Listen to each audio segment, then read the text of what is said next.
दर्शकहरू नमस्कार। एबिसी वाचमा यहाँहरूलाई हार्दिक स्वागत छ। म अनन्त अनुराग। अदालतमा सर्वोच्च अदालतको संवैधानिक इजलासमा अझै पनि प्रतिनिधि सभा विघटनको मुद्दामा बहस निरन्तर जारी रहेको छ। प्रत्येक दिन नयाँ नयाँ तर्कहरू, नयाँ नयाँ प्रश्नहरू अहिले हामी सुन्न पाइरहेका छौँ र त्यसमाथि गहन बहस भइरहेको हामीले महसुस गरेका छौँ। यता निर्वाचन आयोगले निर्वाचन हुने वा नहुने विषयका लागि दलहरूसँग परामर्श पनि थालेका छन्। दलहरूको बीचमा निर्वाचनको तयारीलाई लिएर निर्वाचन आयोगले आन्तरिक गृह कार्य पनि गरिरहेका छन्। आज मात्रै विवादित नेकपाका दुवै समूहलाई बोलाएर छलफल गर्ने प्रयास गरेको देखिन्छ। ओली पक्षका केही नेताहरूले निर्वाचन आयोगले आफूहरूलाई वैधानिकता दिएको तर्कना पनि प्रस्तुत गरिरहेका छन्। यता निर्वाचन आयोगलाई आधिकारिकताको बारेमा सोधिएको प्रश्नमा अहिले कुनै पनि पार्टीलाई आधिकारिकता प्रदान नगरिएको पनि स्पष्ट पारिरहेका छन् र पनि दुवै पक्षले पार्टी आधिकारिकताको सवालमा पनि आफ्नो पक्षमा निर्णय आउने दाबी गरिरहेका छन्। नेताहरू देशका विभिन्न भूभागमा कार्यकर्ता भेला गरेर आमसभा गरेर आफ्ना पक्षका मुद्दाहरू, विचारहरू सम्प्रेषण गर्ने काम निरन्तर राखिरहेका छन्। नेताहरू दोडामा लाग्यो, देश दोडामा लाग्यो। सडकबाटै आम जनतालाई अहिलेको वस्तु स्थितिबाट प्रश्न पार्ने काम पनि भइरहेको छ। सरकार पक्षले पनि अथवा प्रधानमन्त्री केपी शर्मा ओली पक्षले पनि निरन्तर कार्यक्रमहरू गरिरहेका छन् र आफ्ना कुराहरू खास गरिकन नेकपाका आफू इतरका नेताहरूलाई आक्षेप र आरोपहरू निरन्तर लगाइरहनु भएको छ। त्यसो हो भने यो अन्योलको बीचमा निर्वाचनको तयारी र सर्वोच्च अदालतमा निरन्तर बहसको क्रममा रहेको प्रतिनिधि सभा विघटनको मुद्दा छिनोफानो कहिलेसम्म हुने, यसै टुङ्गो लगाएर भन्न सकिने स्थिति चाहिँ छैन। आज हामी यिनै संवादहरूको केन्द्रमा रहेर कुराकानी गर्नेछौँ। हामीसँग हुनुहुन्छ नेकपाका स्थायी कमिटी सदस्य नेता, अहिले चाहिँ उहाँ प्रचण्ड माधव नेपाल खेमामा हुनुहुन्छ, देव गुरुङजी, कानुनका जानकार पनि हुनुहुन्छ र सर्वोच्चमा रिट निवेदक पनि हुनुहुन्छ। उहाँलाई कार्यक्रममा स्वागत छ। नमस्कार देवजी, कार्यक्रममा स्वागत गर्न चाहन्छु। धन्यवाद। निरन्तर लामो समय बहस थालनी सुरु भएदेखि नै सर्वोच्चमा बहस भइरहेको छ। तपाईँ एउटा रिट निवेदकको हैसियतले मलाई सोध्न मन लाग्यो, सर्वोच्च भित्रको अहिले जुन बहस अगाडि बढेको छ, यो बहस कुन दिशातर्फ अगाडि बढेको छ? एउटा रिट निवेदकको हैसियतले तपाईँ त्यहाँको बारेमा बुझ्दै जाँदा तपाईँको पक्षका वकिलहरूले आफ्ना पक्ष राख्दै गर्दा अहिले सर्वोच्च भित्रको यो बहस कुन दिशातर्फ अगाडि बढेको? अहिले 13वटा निवेदन परेको हो सर्वोच्च अदालतमा। संसद विघटनको विरुद्धमा चाहिँ 13वटा निवेदन परेको हो। 13वटा निवेदनमा अहिले 8औं निवेदनमा चाहिँ बहस चलिरहेको छ र मलाई लाग्छ अब भोलिबाट चाहिँ 8औं निवेदन जो हाम्रो हो त्यो चाहिँ भोलिबाट सायद सकिन्छ जस्तो लाग्छ र बहस गर्नलाई वकालतनामा भर्ने नाम लिस्ट लामै थियो, तर पनि फेरि चाहिँ अब तर्कहरू रिपिट हुन सक्छ भन्ने हिसाबले चाहिँ सबैको आपसी सरसल्लाहबाट चाहिँ संवाद बहसलाई अलिक छुटाउने प्रयास गरिएको अवस्था छ। त्यस्तै अरू निवेदकहरूबाट पनि केही मतलब वकालतनामा भरेको छ र चाहिँ लाग्छ अब केही दिन अवधिमा निवेदकहरूको तर्फबाटको बहस सकिन्छ। त्यसपछि गएर सरकारी पक्षबाट चाहिँ सायद बहस गर्लान्। सरकारी पक्षको बहस सकिसकेपछि एमिक्युसको लागि नियुक्ति भएका 5 जना अधिवक्ताहरूबाट बहस हुनेछ र ती सबै प्रक्रियाहरू सकिसकेपछि फेरि आवश्यक केही प्रश्नोत्तरहरू पश्चात चाहिँ सायद टुङ्गोमा पुग्ला, निर्णयमा पुग्ला अदालत चाहिँ भन्ने लाग्छ। यसरी हेर्दाखेरि अझै पनि अब हप्ता 10 दिन 15 दिन लाग्न सक्ने सम्भावना चाहिँ देखिन्छ। मैले फेरि पनि जोड दिएर सोधेँ, तपाईँ एउटा रिट निवेदकको हैसियतमा मुद्दा जुन दायर गर्नुभएको छ, तपाईँको पक्षका वकिलहरूले आफ्नो तर्कहरू राख्दा यो तर्कहरूले चाहिँ तपाईँहरूकै पक्षमा सम्भावित परिणाम आउने अपेक्षा गर्न सकिन्छ कि? अब अहिलेसम्मको बहसमा निवेदकहरूको तर्फबाट जे जति बहस भएको छ र ती सबै बहसहरू र त्यहाँ उठेका सवाल जवाबहरूको सबै पाटो हेर्दाखेरि चाहिँ संसद विघटन गर्नुको पछाडि चाहिँ संवैधानिक रूपले कुनै पनि आधार छैन। संवैधानिक रूपले कुनै पनि आधार छैन र संविधानले प्रधानमन्त्रीलाई त्यो अधिकार कहीँ पनि दिएको देखिँदैन। जुन दफाको जुन धाराको प्रयोग गरिएको छ राष्ट्रपतिबाट जारी भएको पत्रमा धारा 76 को चाहिँ उपधारा 1 र 7 को जुन प्रयोग गरिएको चाहिँ छ यो दुरुपयोग गरिएको छ भन्ने देखिन्छ। पहिलो कुरा त अहिलेको गभर्नमेन्ट भन्नु भनेको धारा 76 को उपदफा 2 अनुसारको सरकार हो र त्यहाँ उल्लेख गरिएको छ उपदफा 1 अनुसारको सरकार भनेको चाहिँ छ। 1 अनुसारको सरकार वैधानिक रूपले चाहिँ अस्तित्वमा छैन चाहिँ। 1 अनुसारको सरकारै नरहेको अवस्थामा 1 अनुसारको सरकारले विघटन गर्ने कुरा कसरी उठ्यो? त्यस कारणले गर्दाखेरि सरकारको चाहिँ वैधानिक अस्तित्वकै प्रश्नको बारेमा चाहिँ तपाईँको गम्भीर रूपले क्वेसन उठेको छ। पहिलो कुरा भइसकेपछि त त्यो त यस्तो हो, त्यो चाहिँ त तपाईँको त्यसो गर्नका लागि चाहिँ तपाईँको सरकारले अथवा राष्ट्रपतिले त्यो राजपत्रमा प्रकाशित गर्नु पर्यो। उपदफा 2 बाट उपदफा 1 मा चाहिँ परिणत भएको भनेर चाहिँ जारी गर्नु पर्यो, तर त्यो त जारी भएको छैन हैन। त्यसकारणले कानुन त संविधान त उपदफा 2 नै चाहिँ तपाईँको चाहिँ आकर्षित भएको देखिन्छ र त्यही नै चालू रहेको देखिन्छ र त्यो चालू रहेको अवस्थामा पनि चाहिँ विघटन गर्ने अधिकार छैन। उपदफा 2 लाई पनि विघटन गर्ने अधिकार छैन, उपदफा 1 लाई पनि विघटन गर्ने अधिकार छैन र विघटनको कल्पनै गरेको छैन त्यो सरकारले। एक ठाउँमा मात्रै तपाईँको उपदफा 5 मा गएर जब चाहिँ कसैले पनि मेजोरिटी होल्ड गर्न सकेन भने राष्ट्रपतिले कुनै एउटा स्वतन्त्र सांसदलाई भए पनि चाहिँ एबिसिडी कसैलाई चाहिँ नियुक्ति गर्नुहुन्छ र उहाँले चाहिँ 1 महिनाको लागि टाइम अवधिभरमा विश्वासको मत लिने प्रयास गर्नुहुन्छ। त्यो बेलामा विश्वासको मत लिन सकेन हैन, उपदफा 5 अनुसारको सरकारले विश्वासको मत लिन सकेन भने मात्रै उपदफा 7 मा गएर चाहिँ तपाईँको त्यसले चाहिँ अर्को चुनावको तय गर्न सक्छ।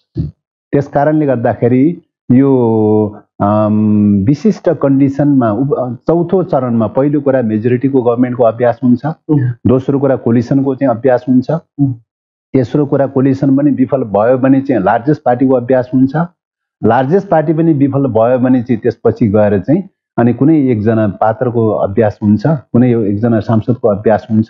यसरी 4 पटक अभ्यास भइसकेपछि सरकार गठनको प्रक्रियामा अभ्यास भइसकेपछि 4 पटकको अभ्यासबाट पनि सरकार दिन सकेन भने मात्रै चाहिँ विघटनको प्रावधान अथवा उपदफा 7 चाहिँ आकर्षित हुन्छ। अन्यथा उपदफा 7 चाहिँ 1 र 2 को सरकारलाई प्रयोग गर्ने अधिकार छैन।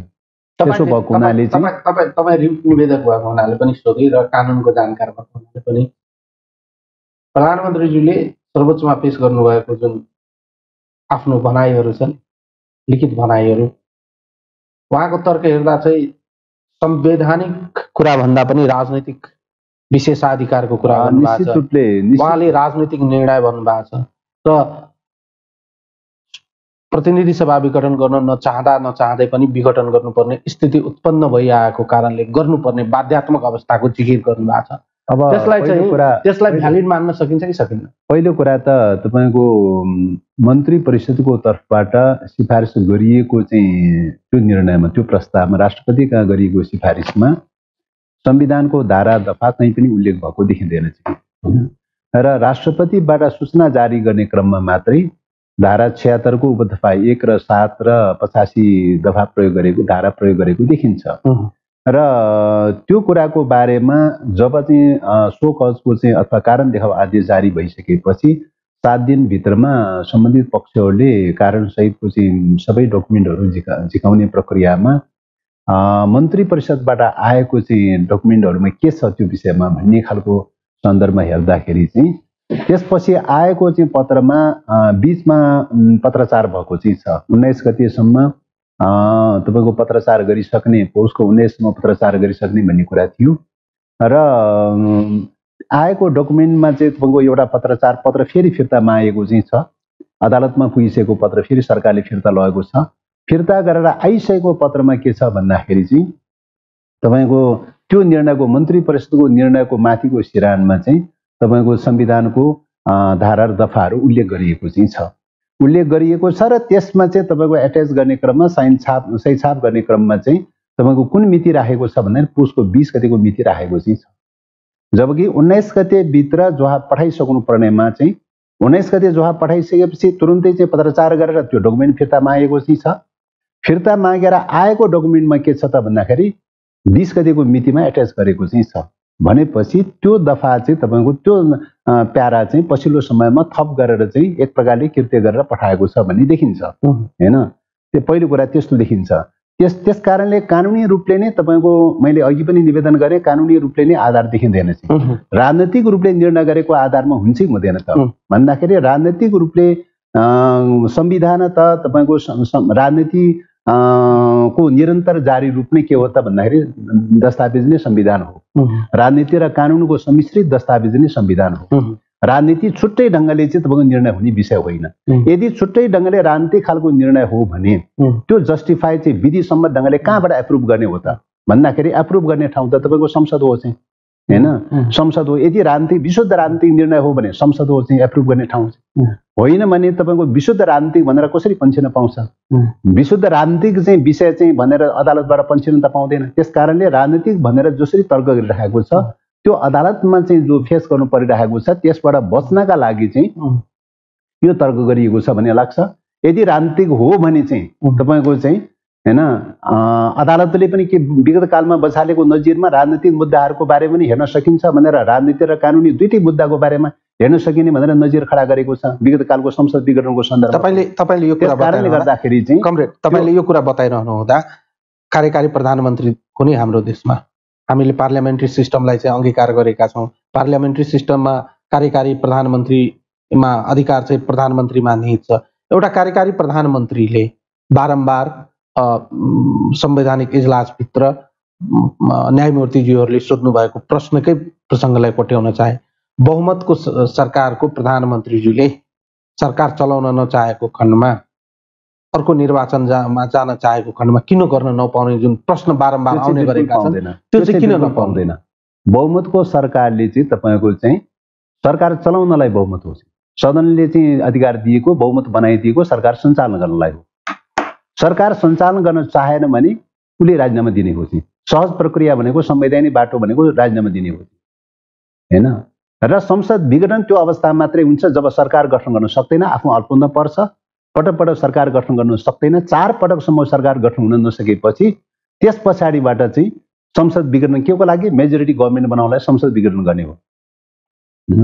जब आफै मेजोरिटी गभर्नमेन्ट छ भने संसद विघटन के को लागि गर्ने? किन गर्ने संसद विघटन?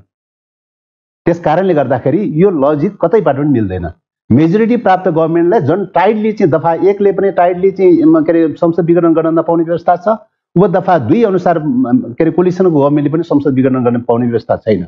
भरे लार्जेस्ट पार्टीले चाहिँ मेजोरिटी होल्ड गर्यो भने पनि उसले पनि संसद विघटन गर्न पाउँदैन। एउटै मात्रै कन्डिसनमा के त भन्दाखेरि चाहिँ तपाईँको 4 पटकसम्म सरकार गठनको अभ्यास भइसकेको छ र चौथो पटकको एउटा कुनै स्वतन्त्र व्यक्तिलाई चाहिँ प्रधानमन्त्रीले सरकारको लागि पहल गर भनेर चाहिँ लास्ट चान्स दिएको हुन्छ। त्यसले पनि मेजोरिटी होल्ड गर्न सकेन, प्राप्त गर्न सकेन भने मात्रै त्यसलाई मात्रै चाहिँ तपाईँ विघटन गर्ने अथोरिटी प्रदान गरिएको चाहिँ छ। अन्यथा त्योभन्दा अगाडि चाहिँ उपदफा 1 लाई पनि त्यो प्रदान गरिएको छ, 2 लाई त्यो प्रदान गरिएको छ, 3 लाई त्यो प्रदान गरिएको छैन हैन। त्यसो भएको हुनाले चाहिँ यो चाहिँ तपाईँको चाहिँ मेजोरिटी प्राप्त गभर्नमेन्टले हो भने त गभर्नमेन्ट त रुल गर्ने हो भने त सरकार चलाउने कुरा हो नि। संसद विघटन गर्नलाई चाहिँ मेजोरिटी बनाएको हो र? सदनले संसद विघटन गर्नलाई मेजोरिटी दिएको हो र? त्यो त रुल गर्न सरकार सञ्चालन गर्न मेजोरिटी दिएको हो। तर देशको भइपरि आएको राजनीतिक अवस्था, पार्टीभित्रको विवाद र काम गर्न नदिइसकेपछि हाम्रो संविधानले संवैधानिक सुपरमेसीको कुरा पनि गरेको देखिन्छ। तर कार्यकारी प्रधानमन्त्रीको हैसियतमा उहाँलाई विशेषाधिकारको प्रयोग गर्न पाउने कुरा पनि त हुन्छ। विशेषाधिकारको व्यवस्था कहीँ पनि छैन। नेपालको संविधानले विशेषाधिकारको परिकल्पना गरेको छैन। अलिखित रूपमा रहेका कामहरूको कुराहरूको बारेमा काम गर्ने अथोरिटी दिएको छैन। लिखित संविधानमा सुप्रिमेसी कायम राख्ने भनेको लिखित संविधान हो, या त लिखित संविधानको अभ्यास गर्न भएन, हैन? अभ्यास गर्ने लिखित संविधानको, संविधानमा जे लेखेको छ त्यही कार्यान्वयन हुने हो। संविधानमा नलेखेको चिज त कार्यान्वयन हुन सक्दैन चाहिँ, हैन? किन राज्य भनेको त संस्था हो। संस्थाले लेखेको कुरा बाहेक चाहिँ नलेखेको कुरा कार्यान्वयन हुन सक्दैन। नलेखेको कुरा कार्यान्वयन गर्ने हो भने संविधान किन लेख्यो भन्ने कुरा आउँछ, किन संविधान लेख्यो भन्ने कुरा आउँछ। त्यस कारणले गर्दाखेरि चाहिँ संविधान लेख्नुको औचित्य रहँदैन। नलेखेको कुरा कार्यान्वयन गर्ने हो भने संविधान लेख्नुको कुनै औचित्य रहँदैन। त्यसो भएको हुनाले त्यो मोडेलमा हामी गएको त होइन त चाहिँ। अलिखित संविधानको प्र्याक्टिसमा गएको अवस्था त होइन, लिखित संविधानको प्र्याक्टिसमा गइरहेको अवस्था छ। त्यसकारणले ब्रिटेनकै मोडेलको चाहिँ पटक पटक वेस्टमिनिस्टर कुरा चाहिँ गर्नुहुन्छ। पहिलो कुरा यहाँको संविधान ड्राफ्ट गर्दाखेरि चाहिँ वेस्टमिनिस्टर मोडेलबाट हुँदैन, हैन? यहाँको चाहिँ व्यवस्था सापेक्षिक रूपले परिमार्जित खालको नयाँ सुधारिएको संरचनामा जानुपर्छ भनेर चाहिँ बनाइएको छ र चाहिँ लिखित संविधानको अभ्यासको सुरुवात भएको छ। पहिलो कुरा। अब दोस्रो कुरा तपाईले यो कुरा बताइरहनु हुँदा तपाईले अलिकति म फ्ल्यासब्याकमा लान चाहन्छु।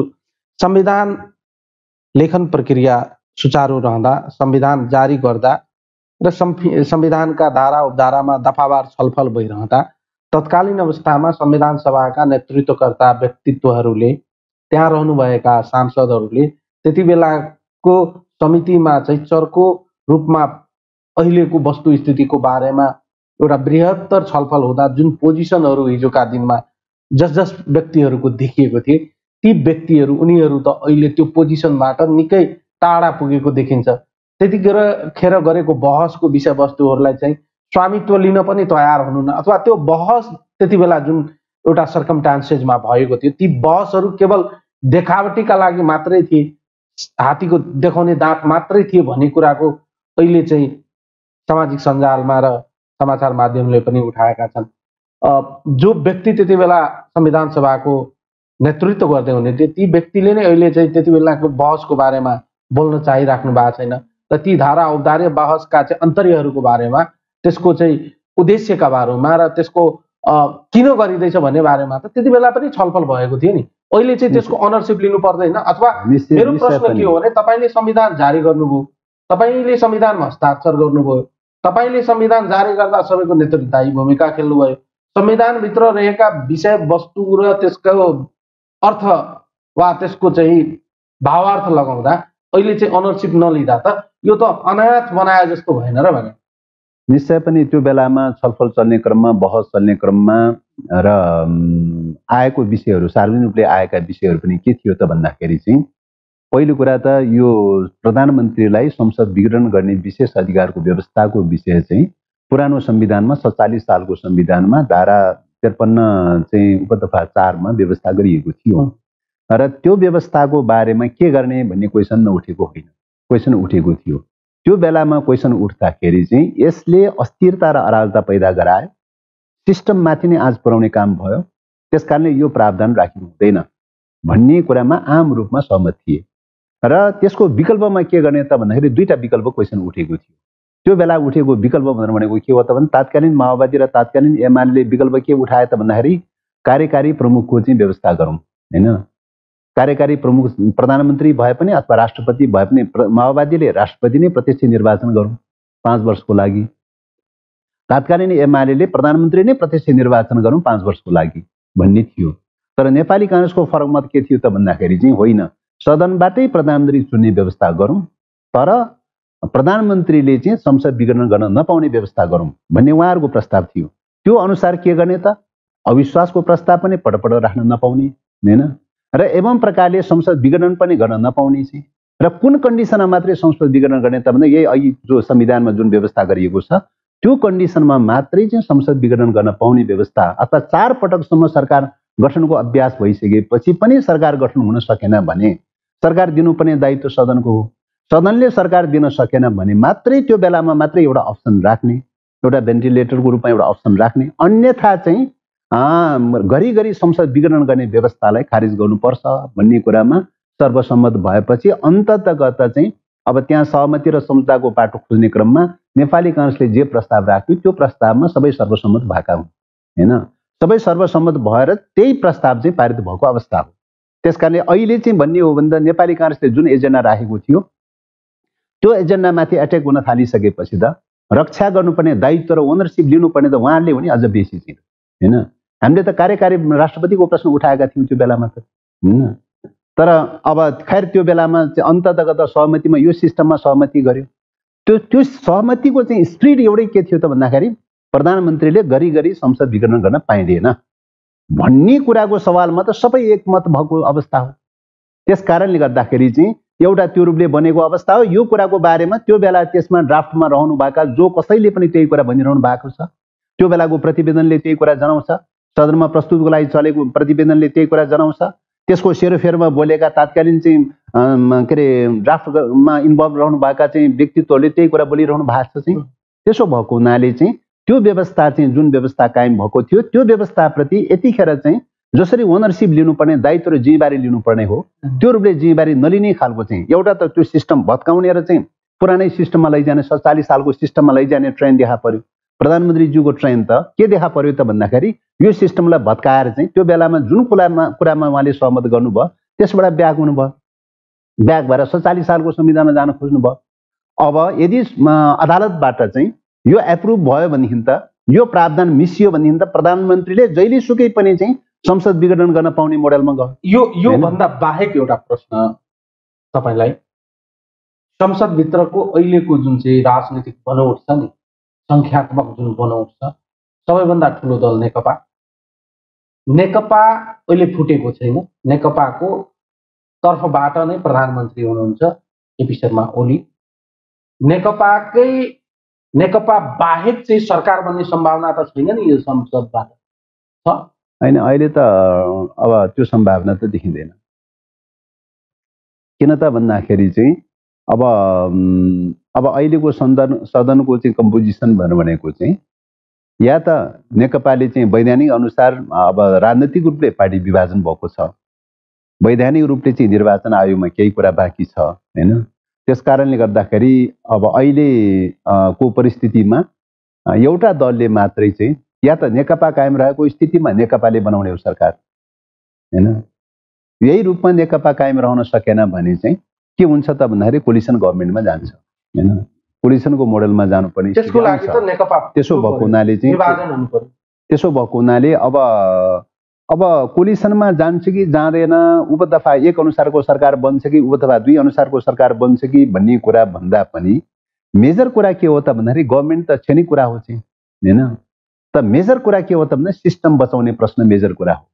किन त भन्दाखेरि यो चाहिँ तपाईँको अहिले प्रधानमन्त्रीले जे घोषणा गर्नुभयो पुस 5 गते त्यही घोषणालाई सदर गर्न पुग्ने हो भने के हुन्छ त भन्दाखेरि संविधानको मूल मर्म र भावनामाथि नै गम्भीर प्रकारको आक्रमण हुन जान्छ। संसद भनेको के हो त संविधानको मुटु हो। संसद नरहने बित्तिकै के हुन्छ त भन्दाखेरि तपाईँको चाहिँ राष्ट्रपति शासनमा अथवा चाहिँ राष्ट्रपतिको आदेशको चाहिँ भरमा के अरे सरकार चल्नेमा जान्छ, राज्य चल्नेमा जान्छ। संविधान डिफङ हुन्छ, संविधान विस्थापित हुँदै हुँदै जान्छ। संविधान विस्थापित हुने भनेको गणतन्त्र सिद्धिने हो, लोकतन्त्र सिद्धिने हो, संघीयता, धर्मनिरपेक्ष, समानुपाती, समावेशी र प्रकारान्तरले मल्टी पार्टी डेमोक्रेसी सिद्धिने हो। र तपाईँको यो विस्थापित हुँदै जाने क्रममा कहाँ जान्छ त भन्दाखेरि चाहिँ तपाईँको चाहिँ सडकमा कतिपयले चाहिँ उठाइरहेका चाहिँ छन्, गणतन्त्रको प्रश्नको बारेमा चाहिँ उठाइरहेका छन्, धर्मनिरपेक्ष इस्युहरूको बारेमा जो उठाइरहेका चाहिँ छन् हैन। बिस्तारै बिस्तारै कहाँ लैजाँदैछ त भन्दाखेरि सिस्टम ड्यामेज गराउने र विकल्प सिस्टमको कुरा गर्ने, 47 सालको संविधानको कुरा गर्ने, हिन्दू राज्यको कुरा गर्ने, संवैधानिक राजतन्त्रको कुरा गर्ने, त्यो दिशातर्फ लैजान्छ। र त्यो सिस्टम पनि कायम राख्न दिन्छ त, 47 सालको सिस्टम पनि कन्टिन्यू रूपले कायम राख्न दिन्छ त भन्दाखेरि दिँदैन। किन त भन्दाखेरि अहिलेको युगमा चाहिँ जुन अहिलेको युगको परिस्थिति अनुसार नेपालको भूराजनीतिक परिस्थिति र अहिलेको युगको चाहिँ शक्ति केन्द्रहरूको बीचको टकरावले के बताउँछ त भन्दाखेरि चाहिँ अहिले कुनै सिस्टम स्थिरता र स्थायित्व साथ रन गर्न दिने खालको अवस्था होइन। अहिलेको चाहिँ स्थिति भनेको अस्थिरता क्रिएट गर्ने, एउटा सिस्टम स्थापित हुन खोज्यो भने त्यसलाई विस्थापित गर्ने, अर्को विकल्प सिस्टम खडा गरिदिने, अनि चाहिँ बहस गरिदिने, डिभाइड गरिदिने, विवाद खडा गरिदिने। त्यसकारणले यो ढङ्गले अस्थिरता र अराजकता पैदा गर्ने दिशातर्फ लैजाने कुरा नै अहिलेका बाह्य शक्ति केन्द्रहरूको डिजाइन हो। जसरी हुन्छ अस्थिरता र अराजकता सिर्जना गर्ने। बहस के आयो भने जुन विषयवस्तुहरू फ्लोरमा छ, प्रधानमन्त्रीज्यूले तपाईँहरूमाथि वा प्रचण्ड माधव नेपालमाथि जुन प्रकारका आक्षेपहरू, आरोपहरू, काम गर्न दिएन, जहिले पनि अप्ठ्यारो स्थिति सिर्जना गर्यो, पार्टीलाई चलेन, सरकार चलेन, प्रधानमन्त्रीले चाहे अनुसार केही पनि गर्न पाइएन भन्ने जुन आरोपहरू छ। अब पहिलो कुरा यो कुराको बारेमा चाहिँ तपाईँको प्रधानमन्त्रीज्यूले जुन कुराहरू उठाइरहनु भएको छ, यी सबै कुराको पछाडिको कुनै सत्यता तथ्यता छैन।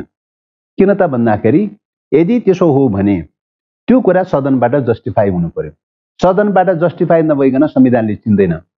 पार्टीभित्रको बहस हो भने पार्टीभित्र यिनीहरू डेमोक्रेसी अनुसार पार्टीभित्र छलफल हुन्छ, बहस हुन्छ, तर्क वितर्क उठ्छ।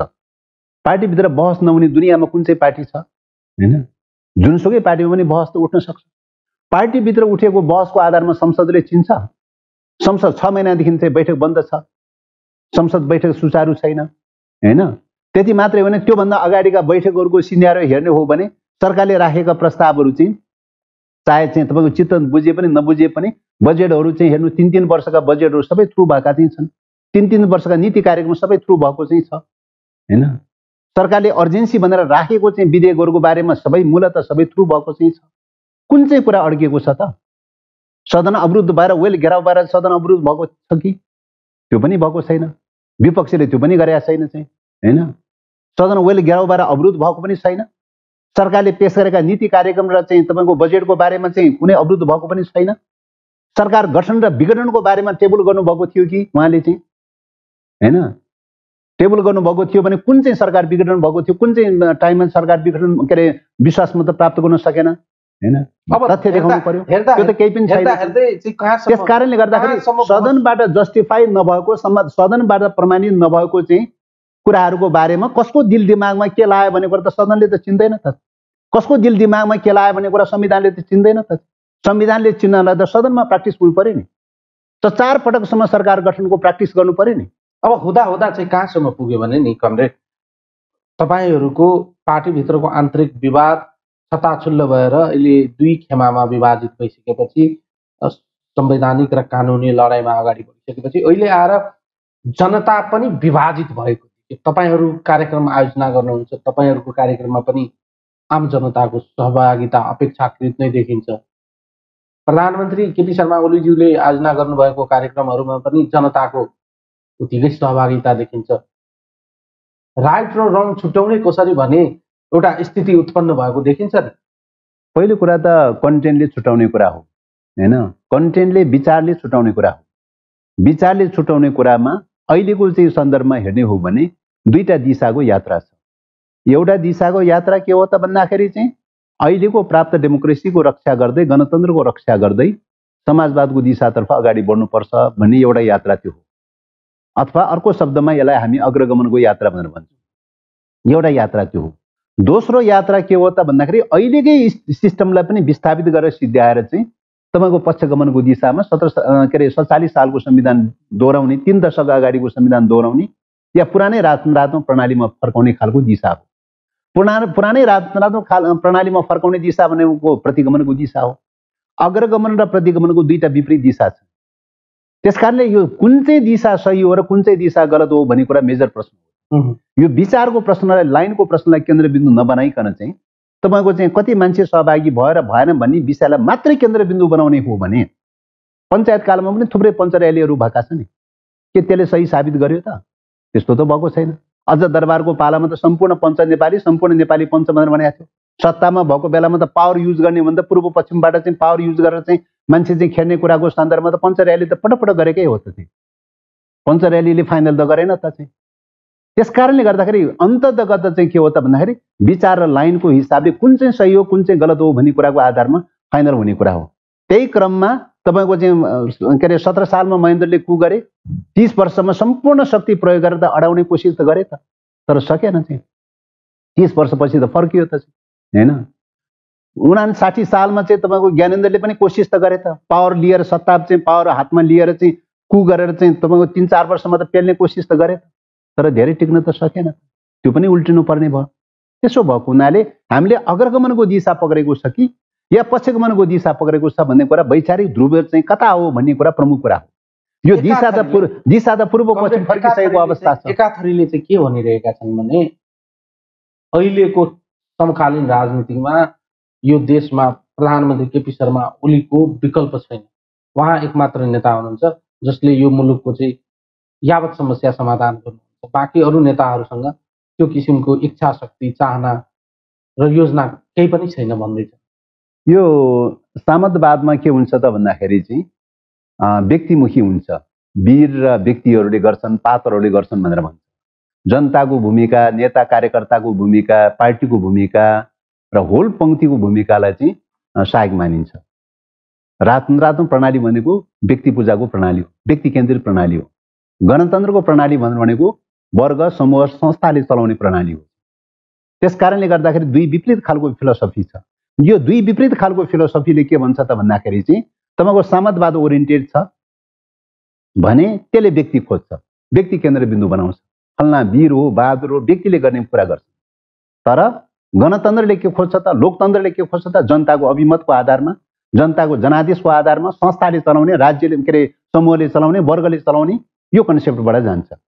त्यसकारण यो कलेक्टिभ लिडरसिपको कन्सेप्टबाट जान्छ। गणतन्त्र भनेको कलेक्टिभ लिडरसिप हो, राजतन्त्र भनेको व्यक्तिको शासन हो, निरङ्कुश शासन हो।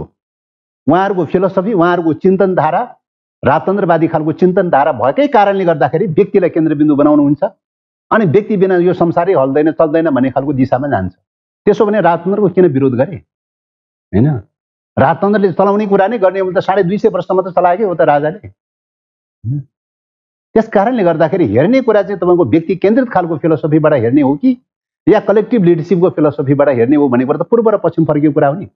गणतन्त्रवादी भनेको चाहिँ समूहले चलाउने कुरा हो, संस्थाले चलाउने कुरा हो, जनताको प्रतिनिधिले चलाउने कुरा हो, हैन। निर्वाचन गर्ने, निर्वाचनको प्रक्रियाबाट जनताका प्रतिनिधिहरूले सामूहिक रूपले संस्थाको रूपले चलाउने कुरा हो। जनताको सेयर हुन्छ, जनताको योगदान हुन्छ, जनताको भावना विचारहरू सबै सेयर हुँदै हुँदै हुँदै जनप्रतिनिधिहरू मार्फत केन्द्रित हुन्छ चाहिँ त्यो ढङ्गले चलाउने हो चाहिँ, हैन। त्यसको ठिक विपरीत चाहिँ राजतन्त्रवादी फिलोसफी भनेको समूह होइन, संस्था होइन, पार्टी होइन, के अरे जनताको प्रतिनिधि होइन, व्यक्तिले चलाउने हो भन्ने ढङ्गले जान्छ। यो त व्यक्तिवादी चिन्तनको पराकाष्ठ भने। त्यसो भएको हुनाले चाहिँ ओली बाहेक अरूले हुँदैन, ओली नै सर्वेसर्वा हो भन्ने खालको चिन्तन भनेको ओलीलाई 3 महाराजा बनाउने चिन्तन हो नि। 3 महाराजा बनाएर त राणाले चलायो त चाहिँ 104 वर्षमा त चलायो त, हैन। त्योभन्दा फरक के रह्यो त, हैन। त्योभन्दा फरक चिज के रह्यो त? त्यसो भएको हुनाले उहाँहरूको चिन्तनधारा, सोच चाहिँ 3 महाराजा बनाउने चिन्तनबाट गइरहेको छ, हैन। राजा महाराजा जन्माउने चिन्तनबाट गइरहेको छ। फिलोसफिकली रूपले नै पछिगामी दिशातर्फ गइरहेको छ। समाज विकासको गतिको नियम त अग्रगामी दिशातर्फ जाँदैछ। गणतन्त्र हुँदै समाजवादी दिशातर्फ गइरहेको चाहिँ छ। समाजले चलाउने, संस्थाले चलाउने, जनताले चलाउने, श्रमजीवी वर्गले चलाउने त्यो दिशातर्फ गइरहेको छ।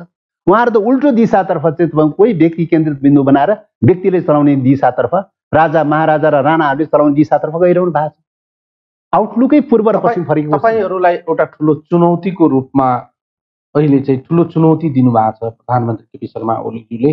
तपाईहरु एकदमै ब्याकफुटमा हुनुहुन्छ। अर्को निर्वाचनबाट तपाईहरुले 2 अङ्कको संख्यामा पनि आफ्नो चाहिँ संसदमा उपस्थिति जनाउन सक्नुहुन्न भन्ने चाहिँ उहाँको चाहिँ बुझाइ हो।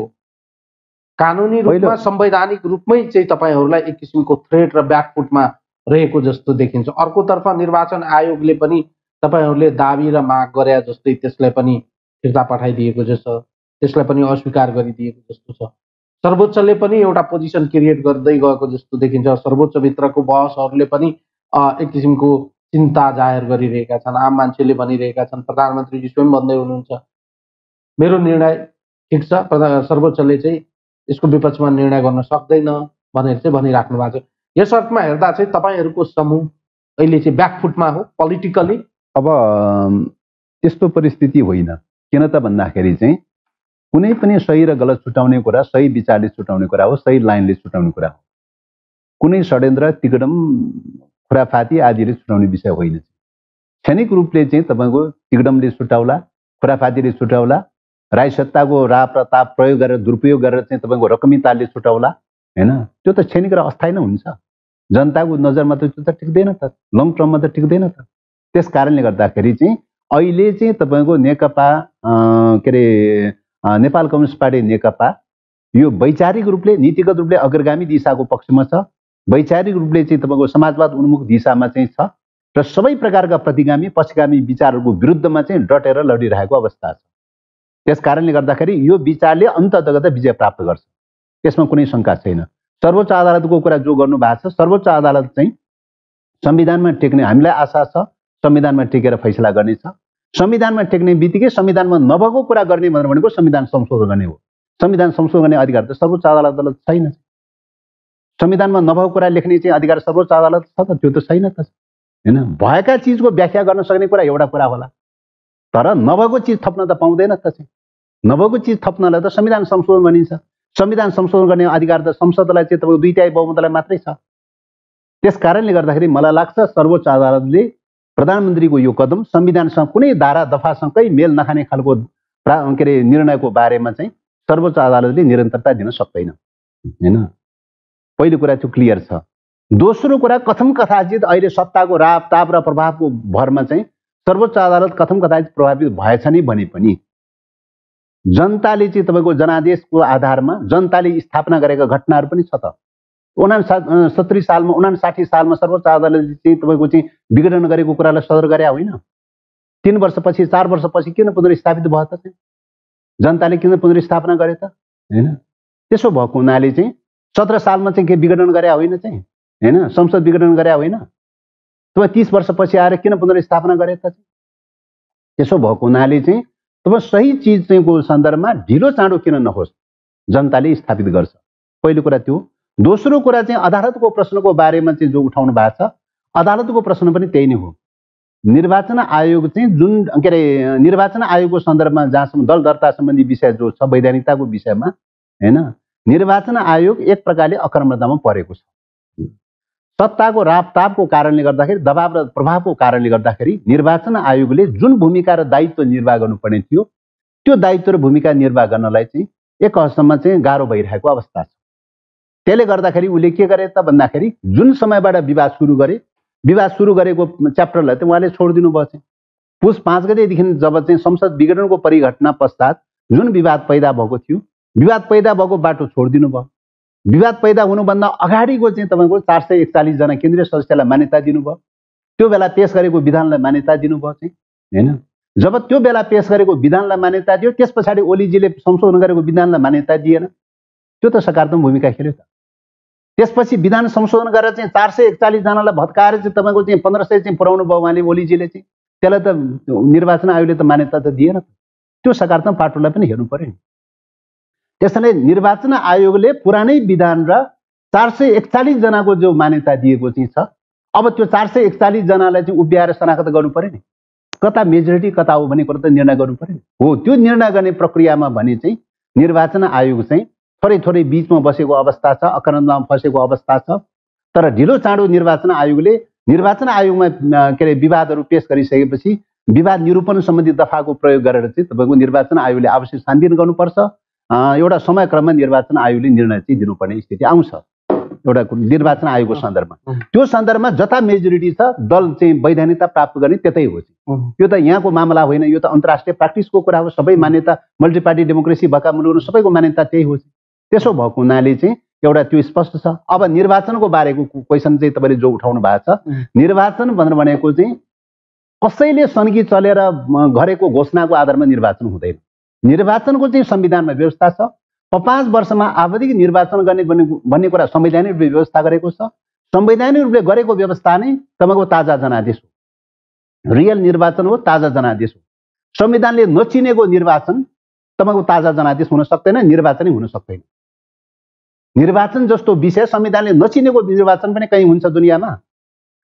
त्यस कारणले गर्दाखेरि चाहिँ तपाईँको संविधान ड्राफ्ट गर्दाखेरि नि तपाईँको यो अधिकार प्रधानमन्त्रीलाई दिनु हुँदैन, कार्यपालिकालाई दिनु हुँदैन भनेर बकायदा साथ संविधानमा चाहिँ लेखेर चाहिँ 5 वर्षमा चाहिँ आवधिक निर्वाचन गर्ने भनेर किटानी गरेको छ। अझ त्यहाँ त डेट समेत तोक्ने चाहिँ निर्वाचनको डेट समेत तोक्ने कुरा थियो। डेट समेत तोक्दाखेरि कहिलेकाहीँ त्यही डेटमा कुनै कारणवश परिस्थितिजन्य ढङ्गले कुनै केही प्रब्लम परिहाल्यो भने त संवैधानिक सङ्कट पर्छ। त्यस कारणले गर्दा 10-15 दिन महिना दिनको अन्तरालमा अगाडि पछाडि त सार्न ठाउँ त राख्नुपर्ने हुन्छ भन्ने हिसाबले 5 वर्षको टाइम निर्वाचन आयोगमा एउटा पोजिसन चाहिँ देखिन्छ नि कमरेड, जस्तै राजनैतिक दल सम्बन्धी ऐनको दफा 51 अनुसार अभिलेखीकरण गरिदिनुलाई चाहिँ दुवै पार्टीले चाहिँ पत्राचार गरेको देखिन्छ, तर दफा 44 को दफा 1 अनुसार चाहिँ फरक पार्टी दर्ता गराउनुको पनि जानु भएको रहेछ। हो त्यसमा के हो त भन्दाखेरि चाहिँ अब अहिले दफा 51 अनुसार चाहिँ तपाईको चाहिँ अभिलेखीकरणको लागि अपडेट गर्नलाई अद्यावधि गर्नलाई दिएको छ। अब यता हामी पक्ष चाहिँ किन त्यो मात्रै दियौँ त भन्दाखेरि हामी मेजोरिटी छौँ। केन्द्रीय समितिको 295 जना त अलरेडी चाहिँ छ। 295 जनाले अलरेडी चाहिँ लिखित रूपमा दिएको चाहिँ छ। मेजोरिटी प्राप्त गर्नलाई 441 मा मेजोरिटी हुनलाई चाहिँ 221 चाहिन्छ हैन। जब 295 अलरेडी छ भने 295 ले त निर्णय अपडेट गर्न जाने हो नि।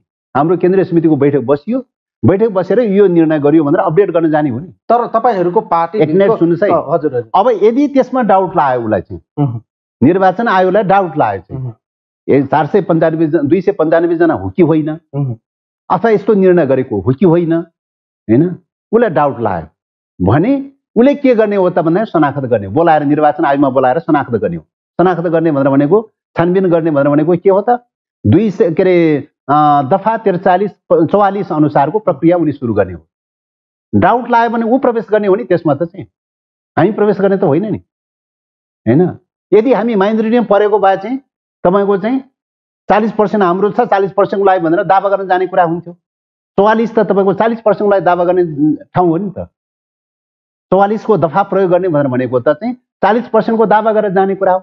जबकि अब्सोल्युट मेजोरिटी छ अनि 40% को दावा गरेर जाने कुरा मिल्छ। तर तपाईहरुको पार्टी अब उहाँहरु जानुपर्ने कुरा, उहाँहरु जानुपर्ने कुरा 40% को दावा गरेर उहाँहरु जानुपर्ने कुरा हो। सायद उहाँहरुलाई के संकट पर्यो त भन्दाखेरि 40% नै पुगेको छैन चाहिँ। 40% नपुगेपछि त 40% को दावा गरेर जाने कुरो भएन चाहिँ। अनि के गर्नुभयो त भन्दाखेरि त्यही बीचबीचमा चाहिँ तपाईको चाहिँ प्रशासनिक प्रक्रियाबाट अपडेट गरेको भन्दै चाहिँ अब विधान संशोधन गराउने, विधान संशोधन गरेर पहिले संख्या थपिदिने चाहिँ, संख्या थपेर चाहिँ 441 को मान्यतालाई विघटन गरिदिने, त्यसलाई विस्थापित गरिदिने। उहाँहरुको कसरत त्यो गर्नुभयो, त्यो कसरत त विफल भयो नि। त्यो कसरत गर्नलाई उहाँहरु पनि 51 दफा अनुसार जानुभयो चाहिँ हैन। 44 अनुसार जानलाई त उहाँले 40% हुनु पर्यो, 40% त छैन चाहिँ। त्यो 441 को के अरे प्रावधानलाई चाहिँ मेट्नलाई त के गर्नुभयो त उहाँले भन्दाखेरि विधान संशोधन गरेर चाहिँ तपाईको चाहिँ 1501 पुर्याउनु भयो चाहिँ हैन। त्यो कुरालाई निर्वाचन आयोगले मान्यता दिदिएन। तपाईहरुको पार्टीको विधान अनुसार त अध्यक्ष र महासचिवले हस्ताक्षर गरेको डकुमेन्ट नै त्यो चाहिँ त्यसलाई भ्यालिड डकुमेन्टेसन मानिन्छ नि हैन र? हैन, डकुमेन्टेसन भ्यालिड कुन मान्ने र नमान्ने भन्ने कुरा सुरुमा पेश गर्दाखेरि 2 जना अध्यक्षले सिग्नेचर गरेको डकुमेन्ट पेश भएको छ। पहिलो कुरा त्यो प्रमाणीकरणको चाहिँ सन्दर्भमा 2 जना अध्यक्षले सिग्नेचर गरेको प्रमाणीकरण मानेको छ। पहिलो कुरा त्यो। दोस्रो कुरा चाहिँ तपाईको के हो त भन्दाखेरि विधानको चाहिँ तपाईको दफाहरुको विधानको तपाई दफा 60 मा के कुरा व्यवस्था छ त भन्दाखेरि चाहिँ डेमोक्रेटिक सिस्टम अनुसार चाहिँ हैन, पार्टीको अन्तर जनवादी प्रणाली अनुसार चाहिँ के हुन्छ त व्यक्तिहरु चाहिँ तपाई के हुन्छ त कमिटीको अधीनस्थ रहन्छ। कमिटीको अधीनस्थ रहने भएको हुनाले अध्यक्ष पनि सेन्ट्रल कमिटीले चयन गरेको छ, महासचिव पनि सेन्ट्रल कमिटीले चयन गरेको छ, सचिवालय पनि सेन्ट्रल कमिटीले चयन गरेको छ, स्ट्यान्डिङ कमिटी पनि सेन्ट्रल कमिटीले चयन गरेको छ। सेन्ट्रल कमिटीले खारिज गर्न पनि सक्छ, फेरबदल गर्न पनि सक्छ, अदलाबदली गर्न पनि सक्छ चाहिँ। फुल अथोरिटी त सेन्ट्रल कमिटीलाई दिएको छ नि हैन। एउटा कुरा त्यो। दोस्रो कुरा निर्वाचन सम्बन्धी ऐन चाहिँ के अरे दल सम्बन्धी ऐन 2073 को चाहिँ 2073 को दल सम्बन्धी ऐनको परिभाषा सम्बन्धी खण्ड दफा 2 को चाहिँ तपाईको चाहिँ उपदफामा चाहिँ परिभाषामा के खण्ड के अरे यो केन्द्रीय समितिको परिभाषामा के लेखेको छ त भन्दाखेरि कुनै पनि दलको तर्फबाट निर्णय गर्ने आधिकारिक बडीलाई के भनिन्छ त केन्द्रीय समिति भनेर भनिन्छ हैन। अरु जेसुकै लेखेको रहेछ भने नि अन्ततगत निर्णय गर्ने बडी के हो त केन्द्रीय समिति हो। केन्द्रीय समितिको बारेमा डाउट लाग्यो भने चाहिँ आयोगले बोलाएर चाहिँ केन्द्रीय समितिलाई उभ्याएर चाहिँ तपाईको एक एक गरी उभ्याएर शनाखत गर्ने हो। तर अर्कोतर्फ सहमति प्रणालीको पनि एक्सरसाइज वा सहमति प्रणाली हुँदासम्म मिल्दासम्म सम्भव हुँदासम्म सहमति प्रणाली हो। त्यसो त अहिलेको संविधानमा पनि त चाहिँ सकेसम्म मिल्दासम्म सहमति प्रणाली कोसिस गर्ने भन्ने कुरा त छ। सहमत नभएको अवस्थामा के हो त भन्दाखेरि बहुमतीय प्रणाली अभ्यास गर्ने। तर विधानमा अर्को पनि विधानमा पनि के हो त भन्दाखेरि सहमतीय प्रणालीको विधानमा प्रयास अर्को पनि कुरा के लेखिएको छ भने पार्टी एकताको महाधिवेशन नभएसम्म पार्टी फुट्न नमिल्ने भने जस्ता वाक्यांश पनि प्रयोग गरेको देखिन्छ। हैन, अब यो त तपाईको चाहिँ यो त दुईटा पार्टीको बीचमा एकीकरण भयो हैन, दुईटा पार्टीको बीचमा एकीकरण भयो। एकता महाधिवेशन गर्ने भनेर पनि लक्ष्य राख्यो हैन, एकता महाधिवेशन गर्ने भन्ने पनि लक्ष्य राखेको छ र निर्णयहरू आपसी सहमतिको आधारमा गर्ने भन्ने पनि छ हैन। सुरुका दफाहरूमा त्यो व्यवस्था पनि छ। तर पार्टी हो चाहिँ विचारको लडाइँ हुन्छ। विचार पार्टी भनेको त विचार हो। विचारमा त मान्छेको विचार त अदलाबदली भइरहन्छ। एउटै विचार सदाको लागि रहिरहन्छ भनेर त भन्न सकिन्न। अदलाबदली भइरहन्छ। अदलाबदली भयो भने तपाईँ के गर्नुहुन्छ भन्दाखेरि त्यसको विकल्प सोलुसन भनेको के हो त केन्द्रीय समितिको बैठकले चाहिँ हैन बहुमतले के निर्णय गर्छ त्यही बहुमतले गरेको निर्णय मान्य हुने, अल्पमत बहुमतको अधीनस्थ रहने, तल्ला कमिटीहरू माथिल्लो कमिटीको अधीनस्थ रहने, चाहिँ व्यक्तिहरू चाहिँ कमिटीको अधीनस्थ रहने, व्यक्तिहरू कमिटीको अधीनस्थ रहने भन्ने बित्तिकै चाहिँ के हो त अध्यक्षहरू त चाहिँ व्यक्तिहरू त कमिटीको अधीनस्थ रहनु पर्यो। अध्यक्ष कमिटीभन्दा माथि त रहँदैन त चाहिँ हैन, व्यक्तिहरू त कमिटीको अधीनस्थ रहन्छ। त्यस कारणले गर्दाखेरि कमिटीको अधीनस्थ रहने भएपछि कमिटी नै निर्णय गर्ने अथोरिटी हुन्छ। त्यस कारणले दल सम्बन्धी ऐनमा चाहिँ तपाईँको के छ त भन्दाखेरि निर्णय गर्ने अन्तिम निर्णय गर्ने अथोरिटी कसको हो त दलको तर्फबाट भन्दाखेरि केन्द्रीय समिति भनेर परिभाषित गरियो। अब निर्वाचन आयोग त्यही परिभाषालाई ध्यानमा राखेर निर्वाचन आयोगले 51 अनुसार चाहिँ आएपछि चाहिँ त्यो गर्न नसकिने स्थिति भयो। त्यही भएर चाहिँ जबसम्म दुईटा विवादित पार्टी दुईटा समूहले चाहिँ 44 को उपदफा 1 अनुसार चाहिँ अलग अलग पार्टी दर्ता अब 51 को आधारमा 51 को चाहिँ निवेदन दिने दलले निवेदन दिने हाम्रो तर्फबाट निवेदन दिने 51 कै आधारमा हो, अपडेट गर्ने हो चाहिँ हामीले अरू दावा गर्न मिल्दैन चाहिँ। हामीले त बैठक बसेर कोरम पुराएर बैठक एक मिनेट सुन्नुस् है, हजुर, कोरम पुराएर बैठक बसेर यसरी बैठकले यो निर्णय गरेको छ भनेर अपडेट गर्ने हो र त्यो अपडेट गरेको विषयमा निर्वाचन आयोगलाई डाउट लाग्छ भने ऊ कहाँ प्रवेश गर्ने हो भन्दाखेरि दफा 43 र 44 मा प्रवेश गरेर छानबिन गर्ने हो। बैठक बोलाउँदा फेरि अध्यक्षको सहमतिमा महासचिवले बोलाउने भनिएछ नि त। अब महासचिव कार्य पर्यो भने के गर्नुहुन्छ? महासचिव सधैँ रहन्छ भन्ने कुरा ग्यारेन्टी त हुँदैन त। अध्यक्ष सधैँ रहन्छ भने ग्यारेन्टी त हुँदैन त। मान्छे त जीवित प्राणी हो नि चाहिँ, जीवित प्राणी हो नि। जीवित प्राणीको बारेमा कोही व्यक्तिको बारेमा सदाको लागि भन्ने कुरा कहीँ हुन्छ र? विधानमा त्यस्तो कुरा कहीँ हुन्छ र?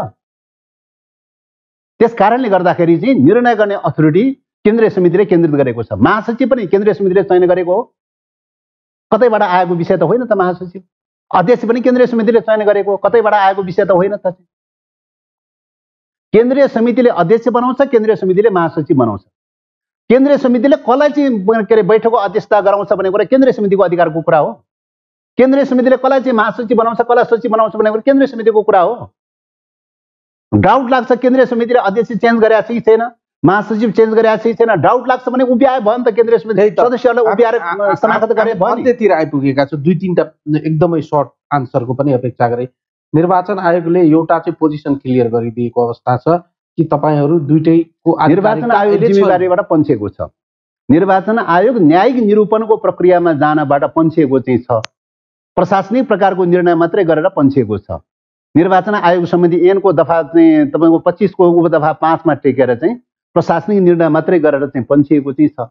हाम्रो आग्रह के हो त भन्दाखेरि चाहिँ निर्वाचन आयोगले जब विवाद परिसकेपछि निर्वाचन आयोगले चाहिँ आवश्यक डाउट लाग्छ कतिपय डकुमेन्टहरू पुगेको छैन भन्ने लाग्छ भने डकुमेन्टहरू माग्ने अधिकार छ हैन। निर्वाचन आयोगको ऐन चाहिँ तपाईँको चाहिँ दफा 25 अन्तर्गतका उपदफाहरू प्रयोग गरेर डकुमेन्टहरू माग्न सक्छ हैन, माग्न सक्छ। तर तपाईँको विवाद परिसकेपछि विवाद निरूपण गर्ने दायित्व चाहिँ संवैधानिक अङ्गको रूपमा निर्वाचन आयोगको जिम्मेवारी हो हैन, निर्वाचन आयोगको जिम्मेवारी हो।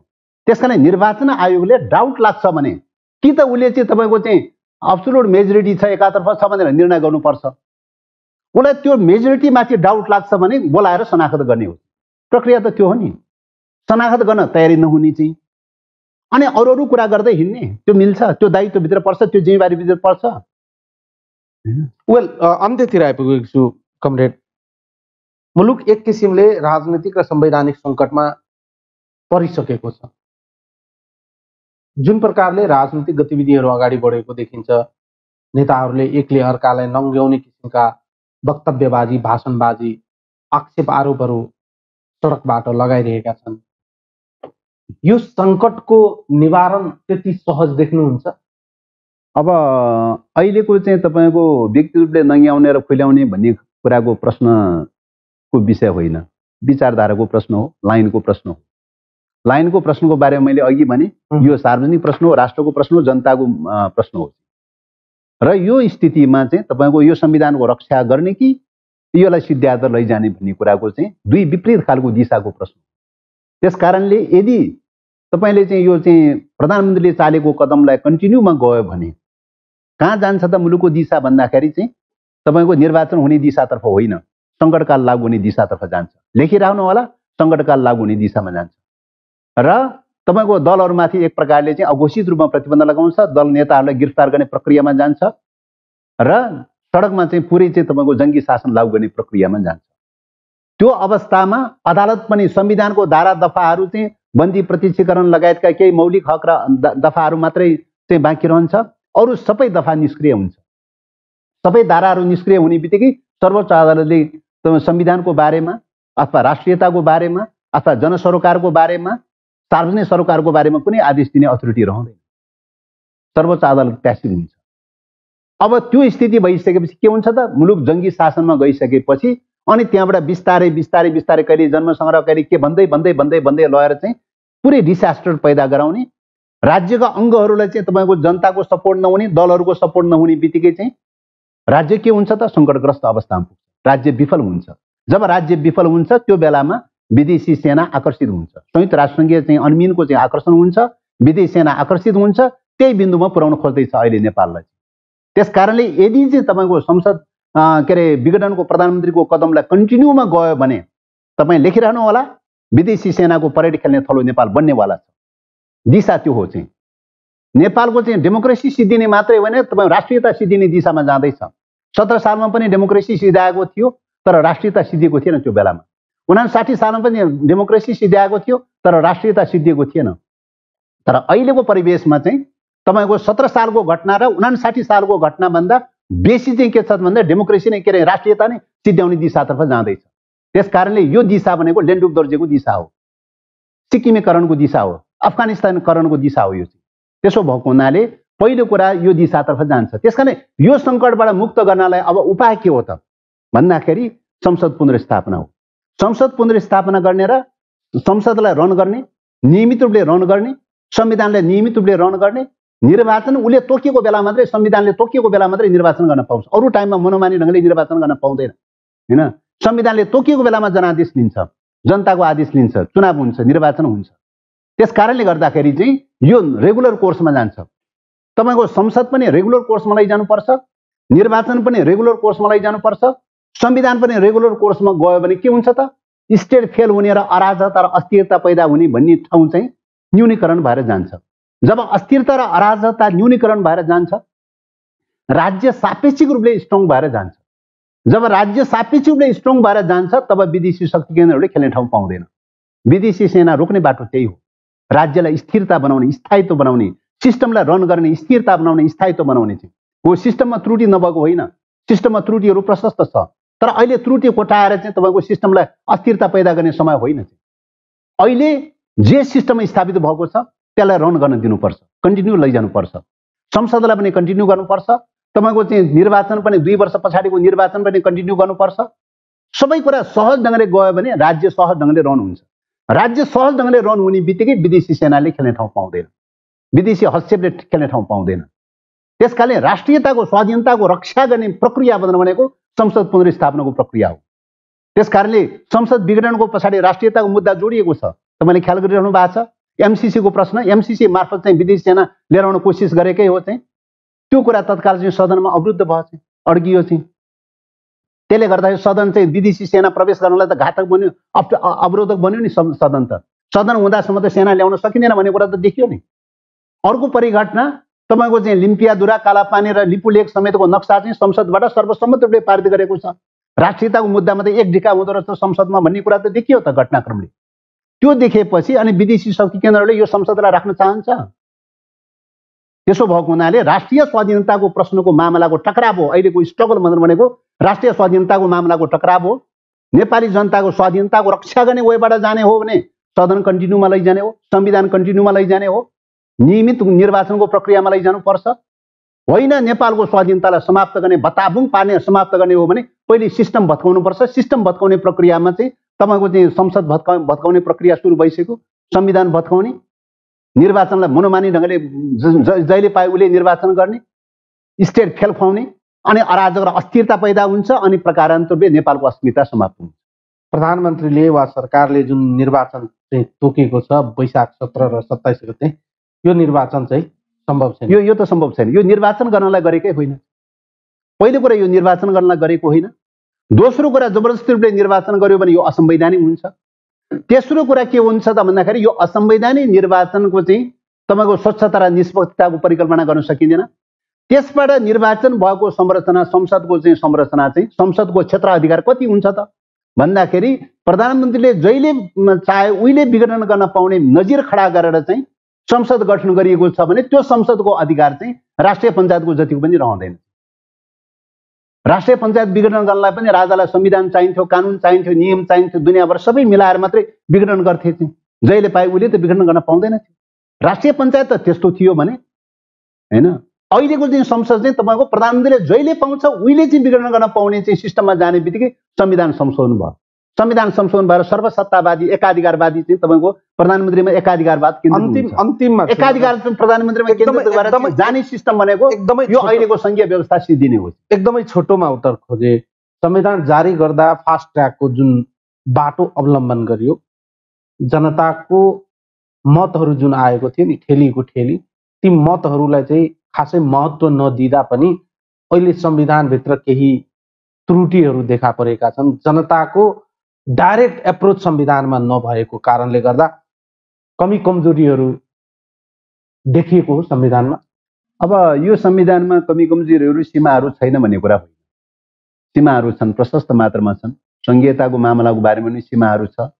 त्यस्तै गरिकन तपाईँको चाहिँ अब समानुपाती समावेशीको मामलाको बारेमा, त्यस्तै गरिकन चाहिँ तपाईँको चाहिँ किसान, मजदुर, महिला, दलित, जनजाति लगायतका पिछडिएका वर्ग र क्षेत्र समुदायहरूको हक र अधिकारको बारेमा, आर्थिक सामाजिक रूपान्तरसँग जोडिएका विषयहरूको बारेमा थुप्रै सीमाहरू नभएका होइन, सीमाहरू छन्।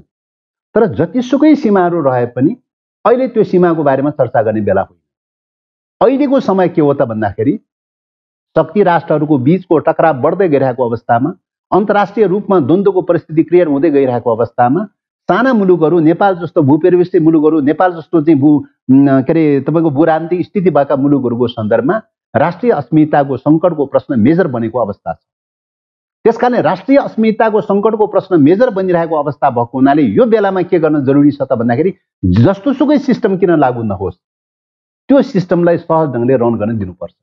र कुन बेला चाहिँ यो सिस्टमको बारेमा चाहिँ ओपन गरेर छलफल गर्न सकिन्छ त भन्दाखेरि जब राष्ट्रिय स्वाधीनताको पाटो चाहिँ सापेक्ष रूपले सुदृढ बन्छ, सापेक्ष रूपले सुरक्षित बन्छ, त्यो बेलामा चाहिँ हामी डेमोक्रेसीका मुद्दाहरूको बारेमा, संविधानमा कहाँ कहाँ सीमा रह्यो, कहाँ कहाँ कमजोरी रह्यो, त्यो बेलाको बारेमा चाहिँ हामी ओपन गरेर चाहिँ छलफल गर्न सकिन्छ, संशोधन गर्न सकिन्छ, परिमार्जन गर्न सकिन्छ।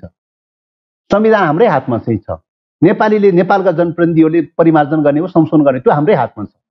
तर अहिले चाहिँ तपाईँको बेठिक टाइममा हामीले यो बहसमा लैजान थाल्यो र यो सिस्टमलाई चाहिँ कोल्याप्स गर्ने दिशातर्फ लैजान थाल्यो भने संविधान हाम्रो हातमा नरहने मात्रै होइन, डेमोक्रेसी हाम्रो हातमा नरहने मात्रै होइन, देशै हाम्रो हातमा रहँदैन। देश त बचाउनु पर्यो नि कमसेकम चाहिँ। देश बच्यो भने न संविधानको अर्थ होला, देश बच्यो भने न डेमोक्रेसीको अर्थ होला, देश बच्यो भने डेभलपमेन्टको अर्थ होला, देश बच्यो भने तपाईँको समाजवादको अर्थ होला। देशै बचेन भने त यी त सबै गयो।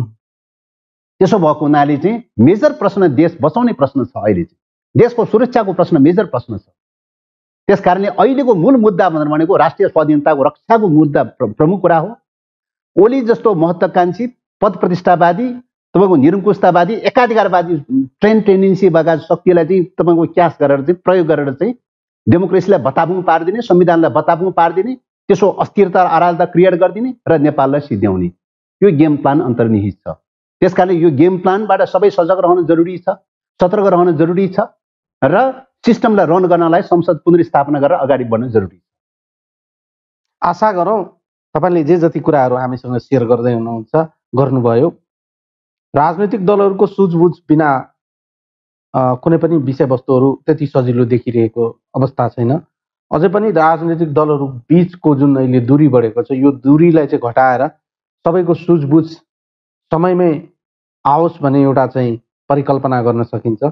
तर दलहरू नसकिकन चाहिँ अहिलेको यो राजनीतिक र संवैधानिक जुन सङ्कट देखिएको छ यसबाट पार पाउन चाहिँ कठिन जस्तै एक किसिमको आकलन गरिँदैछ।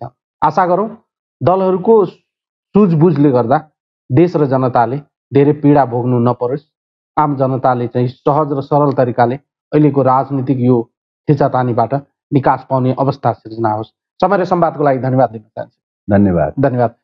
दर्शकहरू, उहाँ हुनुहुन्थ्यो नेकपाका नेता स्थायी कमिटी सदस्य देव गुरुङ। आजको लागि यो संवाद यति नै। सम्पूर्ण युनिट लगायत मल पनि बिदा दिनुहोस्। नमस्कार।